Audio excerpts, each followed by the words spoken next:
Good morning students. आज हम करेंगे चैप्टर 2 रिफ्रैक्शन। कल हम इसका कुछ पार्ट कर चुके थे, आज हम इसको आगे फर्दर प्रोसीड करेंगे।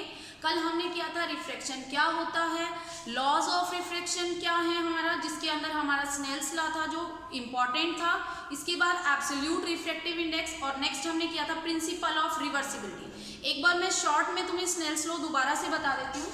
स्नेल्स लॉ क्या था, अगर मान लो कोई रे ए से मीडियम बी में जा रही है, ठीक है, यहाँ पर उसका एंगल आई है, इंसिडेंस एंगल, यहाँ पर एंगल उसका आर है, ये रे ऐसे जा रही है, तो स्नेल्स ने कहा था ये जो है रिलेटिव रिफ्रैक्टिव इंडेक्स देगा।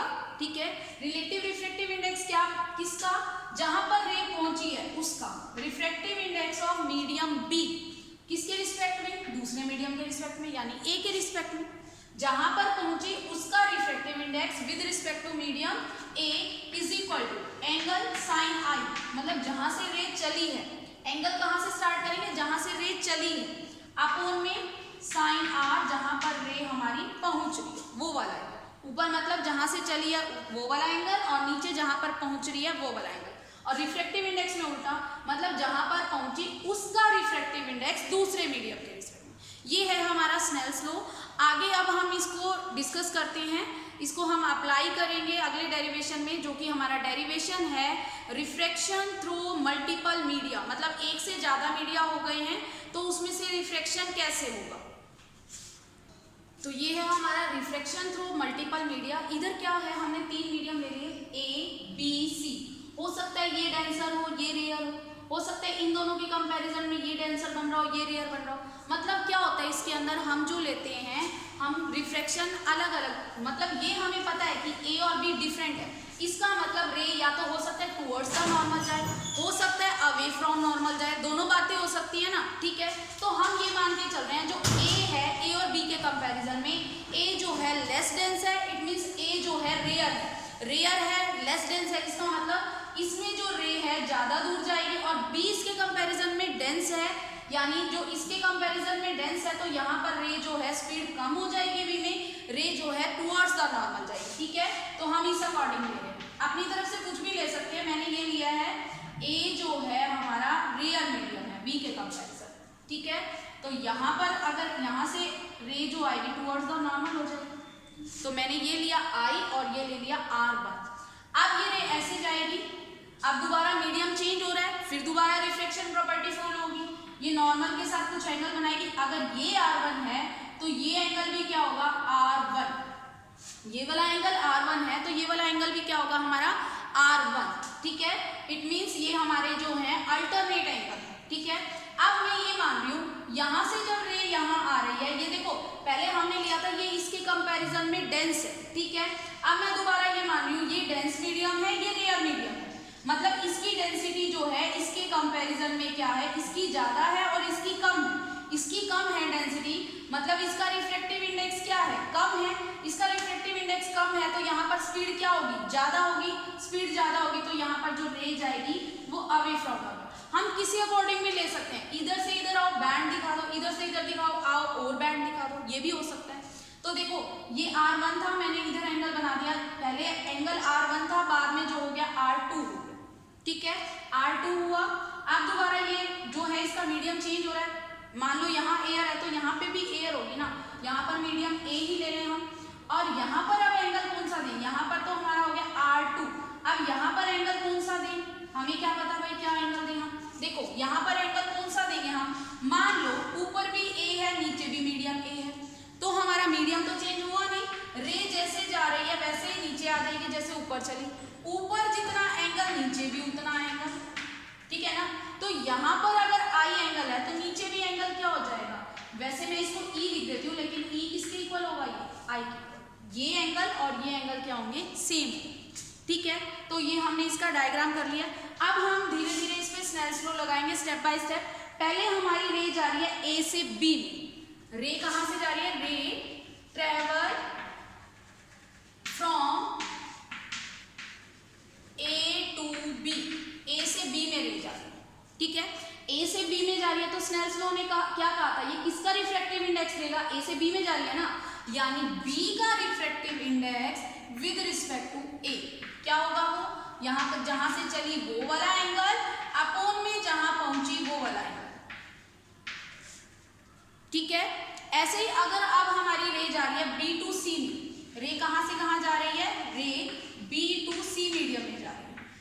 B टू C में जा रही है। अगर अब हम स्नेल्स लॉ लगाएं तो क्या होगा, ये किसका रिफ्रैक्टिव इंडेक्स देगा, C का देगा विद रिस्पेक्ट टू किसके, B के, इज इक्वल टू एंगल जहां से चली कौन सी एंगल है, साइन R1 अपॉन में साइन R2, ठीक है, साइन R1 अपॉन में साइन R2। अब रे हमारी कहां से कहां जा रही है, C से A में, C से A में जा रही है, तो अब हमारा स्नेल्स लॉ क्या देगा, C से A में जा रही है तो refractive index of medium A देगा विद रिस्पेक्ट टू किसके देगा, C के, यानी ये क्या बन जाएगा, साइन जहां से चली R2 अपॉन में जहां पहुंची साइन E लिख दो या साइन I लिख दो, बात एक है। तो हमारे पास ये तीन डिफरेंट इक्वेशन बन गई, 1 2 एंड दिस वन इज 3, ठीक है। हम तीनों को मल्टीप्लाई करते हैं तो देखो क्या आएगा हमारे पास, 1 मल्टीप्लाई 2 मल्टीप्लाई 3, इन तीनों को हम मल्टीप्लाई करते हैं, ठीक है। मल्टीप्लाई करते हैं, देखो लेफ्ट हैंड साइड को लेते हैं तो हमारा ये हो गया a म्यू b, ठीक है, ये a डिफरेंट है, इसके अंदर लिख देते हैं हम a म्यू b इनटू में बाद में जो b से c गए थे तो b म्यू c, यानी refractive index of medium c with respect to b into में c mu a is equal to, ये हमने ले ली लेफ्ट हैंड साइड। अब मैं राइट हैंड साइड लेती हूँ तो क्या आएगा, देखो sine I by sine R1 into में sine R1 by sine R2 into में sine R2 by sine I या साइन E और I, बात एक। मैंने क्या किया, लेफ्ट हैंड साइड को मल्टीप्लाई कर दिया, राइट हैंड साइड को मल्टीप्लाई कर दिया और इक्वल, ठीक है।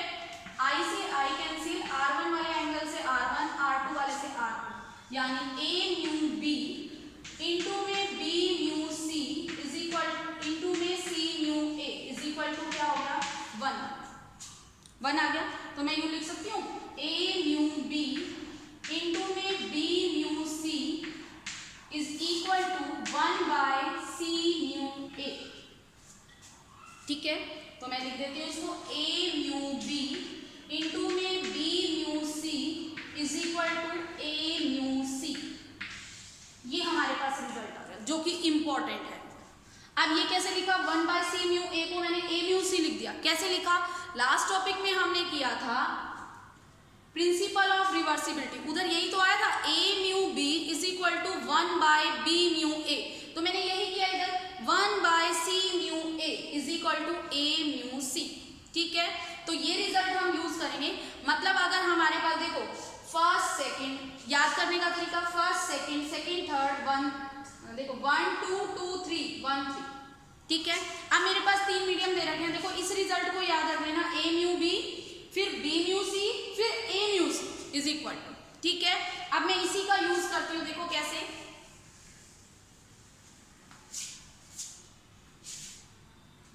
मान लो हमारे पास तीन मीडियम है, वाटर, ग्लास एंड एयर, तो हम ये रिजल्ट कैसे अप्लाई करेंगे, कैसे भी कर लो, कोई इसमें यूं नहीं है कि पहले हम एयर और वाटर लें या वाटर और ग्लास लें। मैं मान लो पहले ले लेती हूँ W म्यू G, ठीक है, 1 2 आगे क्या था 2 3, ठीक है, इज इक्वल टू क्या आया था W म्यू A, ठीक है, लिख सकते हैं हम।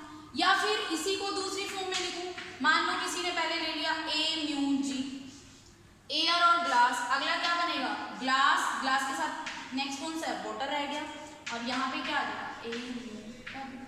कैसे भी अप्लाई करो, बस यूं होना चाहिए 1 2 2 3 और इधर होना चाहिए 1 3, ठीक है।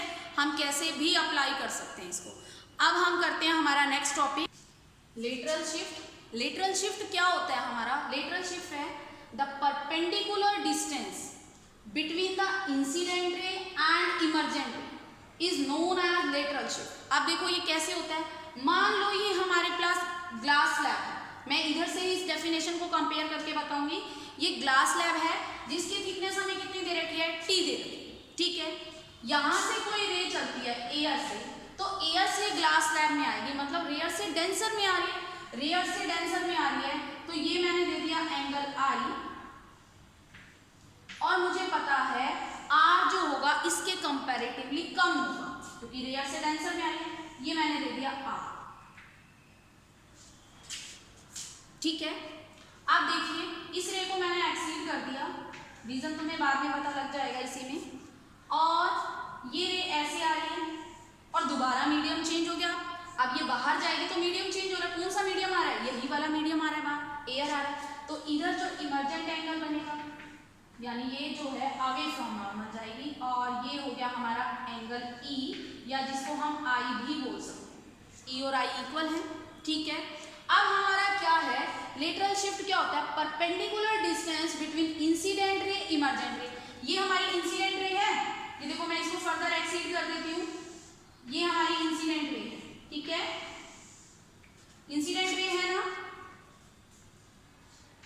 तो किस किस के बीच में हमें परपेंडिकुलर डिस्टेंस लेना है, इमर्जेंट रे, ये इमर्जेंट रे है, ये हमारी इंसिडेंट रे है, यानी इनके बीच में पैरेलल डिस्टेंस कौन सा बनेगा, ये वाला बनेगा परपेंडिकुलर डिस्टेंस, यानी ये हमें निकालना है, ये जो हमारा डिस्टेंस आया ना D, ये हमें निकालना है। तो सबसे पहले मैं इसकी नेमिंग कर रही हूँ, मैंने यहाँ नाम दिया O, यहाँ नाम दिया P, यहाँ नाम दिया Q, यहाँ दिया नाम इस वाले पॉइंट को S।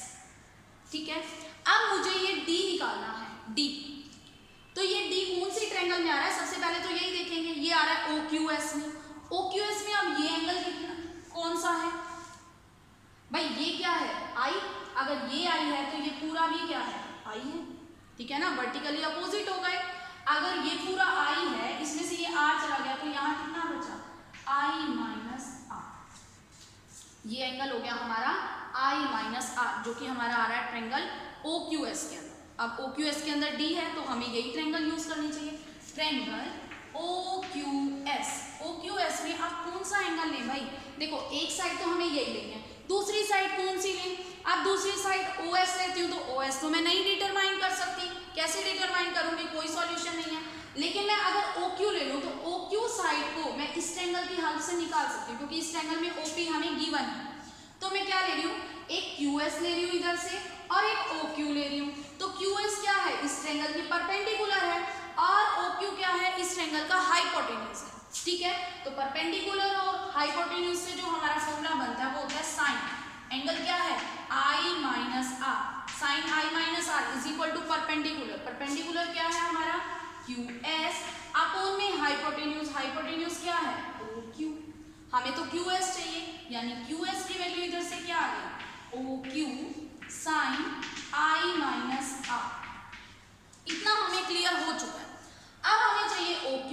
OQ मैंने अभी तुम्हें बताया था किस ट्रायंगल की हेल्प से निकाल सकते हैं हम, OPQ की हेल्प से, तो मैंने लिख दी ट्रायंगल OPQ। OPQ में आप कौन कौन सी दो साइड लें भाई, हमें OQ तो डिटरमाइन करनी है, यानी OQ तो हमें हर कंडीशन में लेनी पड़ेगी, OQ साइड ले लें, PQ तो हमें पता नहीं, तो OP तो हमें पता है ना, यानी इस ट्रायंगल में हमें हाइपोटेन्यूज पता है और बेस पता है, हाइपोटेन्यूज और बेस का यूज करना है हमें। ठीक है, यानी OQ और OP का यूज करना है, हाइपोटेन्यूज और बेस, यानी cos थीटा, थीटा कितना है इस ट्रायंगल में cos R, cos R क्या बनेगा, cos R होगा base, base it means OP, और अपॉन में हाइपोटेन्यूज यानी OQ, हमें तो OQ चाहिए ना, तो OQ की वैल्यू क्या आ जाएगी, देखो OQ की वैल्यू आएगी OP अपॉन में cos R, अपॉन में cos R यानी 1 बाय cos R को मैंने क्या लिख दिया secant R, secant R। Clear है, तो यानी OQ की वैल्यू हमारे पास क्या आ गई बेटा OP, OP की वैल्यू क्या है T secant R, T secant R। ठीक है, तो ये वैल्यू हम पुट कर देते हैं इक्वेशन नंबर 1 में, इक्वेशन नंबर 1 में पुट करेंगे तो QS है हमारा D is equal to OQ की वैल्यू क्या है T secant R sine I minus R, यानी ये formula D is equal to T secant R sine I minus R। It means अगर हमें लेटरल शिफ्ट निकालनी है, हमें T पता लग जाए, यानी थिकनेस ऑफ स्लैब पता लग जाए, इंसिडेंस एंगल पता लग जाए, रिफ्रैक्टेड एंगल पता लग जाए, तो हम इजीली जो है लेटरल शिफ्ट निकाल सकते हैं। ठीक है, इस पे बेस्ड हम न्यूमेरिकल भी करेंगे नेक्स्ट लेक्चर में। फिलहाल आज हमने डेरिवेशन किया है अभी तक refraction through multiple media and lateral shift, ये दो टॉपिक हम कर चुके हैं। ठीक है, अब हम अपना नेक्स्ट टॉपिक करते हैं। तो नेक्स्ट टॉपिक है हमारा नॉर्मल नॉर्मल शिफ्ट क्या होता है? The difference between real depth and apparent depth is known as normal shift. Normal shift कभी हमने देखा हो पानी के अंदर, कभी हम कॉइन हमारा गिर जाता है तो हमें वो एक्चुअल में तो बहुत नीचे होता है, लेकिन हमें क्या दिखाई देता है? ऊपर दिखाई देता है। या पानी के अंदर मान लो कोई ऑरेंज रखा हुआ है तो वो ऑरेंज होता छोटा है लेकिन दिखाई क्या देता है? बड़ा, और ऊपर भी दिखाई देता है। ऐसे ही बेंडिंग ऑफ जो हमारा पेंसिल है वो भी इसी का फिनोमिना है। तो हमने आज तक सीधा इसका आंसर दे दिया था रिफ्रैक्शन। पूछते हैं क्यों होता है, हम सीधा बोलते हैं रिफ्रैक्शन। लेकिन क्या लॉजिक है, कैसे हुआ, ये आज हम डिस्कस करते हैं। तो अब हम कर रहे हैं, अगर हमने एक बीकर ले लिया है,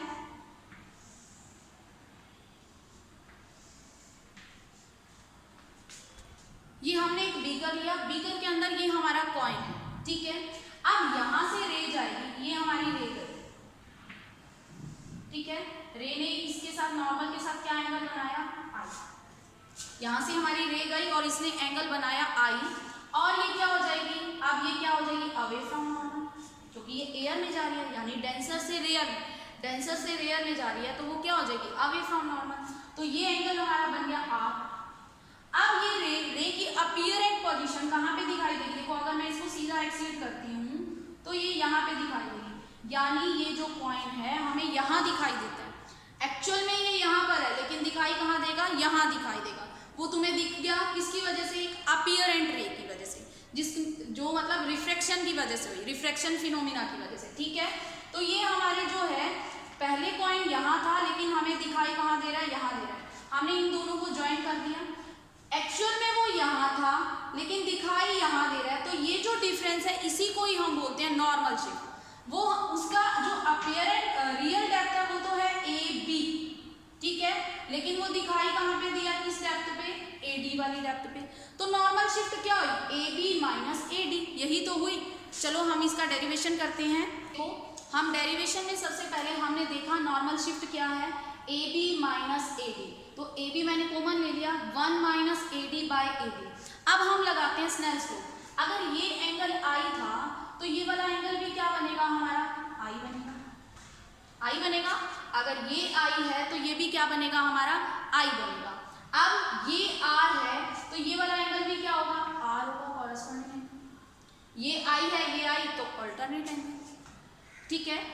तो देखो अब हम लगाते हैं स्नेल्स लॉ। स्नेल्स लॉ के अकॉर्डिंग अब हमारी रे जा रही है बी से ए मीडियम में, बी से ए मीडियम में जा रही है, बी से ए में जा रही है। तो स्नेल्स लॉ क्या देगा हमें? स्नेल्स लॉ हमें देगा, इसका रिफ्रैक्टिव इंडेक्स देगा हमें, स्नेल्स लॉ देगा हमें ए का रिफ्रैक्टिव इंडेक्स, ए का रिफ्रैक्टिव इंडेक्स देगा, और किसके रिस्पेक्ट में देगा? बी के रिफ्रैक्टिव इंडेक्स, ठीक है। ए का रिफ्रैक्टिव इंडेक्स देगा बी के रिफ्रैक्टिव, और यहाँ पर कौन सा एंगल आता है? जहां से चली कहां से चली थी? आई एंगल से, पहुंची कहां पे? Sine R. अब हमें आई और आर की वैल्यू पुट करनी है। कैसे पुट करें? आई से रिलेटेड कौन सी ट्रायंगल है? देखो मैंने नाम दे दिया इनको ए, इस पॉइंट को नाम दिया डी, इसको दिया बी और इसको दिया ओ। तो आई कौन सी ट्रायंगल में आ रहा है हमारा? ए बी ओ के अंदर आ रहा है, ए बी ओ के अंदर। तो ट्रायंगल ए बी ओ के अंदर साइन आई की वैल्यू निकालते हैं। साइन आई की वैल्यू क्या हो जाएगी? देखो ये ट्रायंगल है, ये हमारा परपेंडिकुलर हो गया, तो साइन आई की वैल्यू परपेंडिकुलर हो गया हमारा ए ओ अपॉन में हाइपोटेन्यूज कितना हो गया? O B. ऐसे ही साइन आर की वैल्यू निकालते हैं हम। आर्क से रिलेटेड कौन सी ट्रायंगल है पहले देख लेते हैं हम। ट्रायंगल कौन सी बन रही है हमारी? ए डी ओ में हम निकाल रहे हैं साइन आर। साइन आर क्या होगा? देखो इस ट्रायंगल में ए डी ओ में परपेंडिकुलर है हमारा ए ओ, अपॉन में हाइपोटेन्यूज है हमारा ओ डी, ठीक है। हमने साइन आई और साइन आर की वैल्यू हमने निकाल ली है। अब हम पुट करते हैं इसके अंदर बी न्यू ए के अंदर अगर पुट करते हैं तो ए ओ अपॉन में ओ बी अपॉन ए ओ अपॉन ओ डी, यानी हमारे पास आ गया ओ डी अपॉन में ओ बी। अब देखो अगर ओ पॉइंट और ए पॉइंट दोनों पास पास हो जाए तो ओ और ए में ज्यादा डिफरेंस रहेगा नहीं, तो मैं ए डी लिख देती हूँ और इसको लिख देती हूँ ए बी, यानी ये हमारे पास आ गया B mu A is equal to A D by A B. अब कभी भी न्यूमेरिकल में मतलब रे को ऐसे नहीं दिखाया जाएगा इधर से इधर जा रही है, यूं नहीं बोला जाएगा। तुम्हें रिफ्रैक्टिव इंडेक्स सीधा दिया जाएगा कि रे इधर से इधर आ रही है, यानी तुम्हें बी का विद रिस्पेक्ट टू ए दिया जाएगा। तो हम इसको न्यूमेरिकल के अकॉर्डिंग कर लेते हैं। बी का with respect to A is equal to क्या होगा 1/में बी म्यू ए, यानी क्या हो जाएगा A B by A D. ये हमने क्यों चेंज किया न्यूमेरिकल के अकॉर्डिंग, न्यूमेरिकल पर्पस। न्यूमेरिकल में जो होगा कभी भी हमें नीचे से ऊपर जाने का रिफ्रैक्टिव इंडेक्स नहीं गिवन होगा, ऊपर से नीचे आने का गिवन होगा। लेकिन हमारा फिनोमिना किस अकॉर्डिंग चल रहा है कि हम नीचे से ऊपर जा रहे हैं, तो कोई बात नहीं, मैंने बी म्यू ए को कन्वर्ट कर दिया ए म्यू बी के अंदर। ठीक है, तो ए म्यू बी के अंदर कन्वर्ट कर दिया। अब मैं नॉर्मल शिफ्ट में इसका अगर पुट करूं वैल्यू, तो ये देखिए नॉर्मल शिफ्ट, नॉर्मल शिफ्ट क्या होगी हमारी ए बी। ए बी क्या है रियल डेप्थ, मैंने इसको लिख दिया टी 1 माइनस। ठीक है, अब मुझे इसको इसमें कन्वर्ट करना है ए म्यू बी में। ठीक है, इसको मैंने क्या लेना है A B upon A D है ना, तो मेरे को इसको म्यू की फॉर्म में लिखना है। और म्यू भी कौन सा चाहिए न्यूमेरिकल के अकॉर्डिंग, जब हमारी रे जो है ए से बी में जा रही है।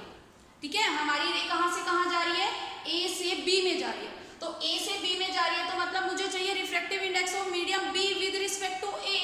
तो मैं इसको ये लिख दूं 1/में ए म्यू बी। ये हमारा डेरिवेशन आ गया किसका, नॉर्मल शिफ्ट। ये हमारी normal shift, normal shift is equal to T bracket T क्या है रियल डेप्थ 1 माइनस 1/में रिफ्रैक्टिव इंडेक्स जो हमें न्यूमेरिकल में गिवन होगा मैंने उसके अकॉर्डिंग।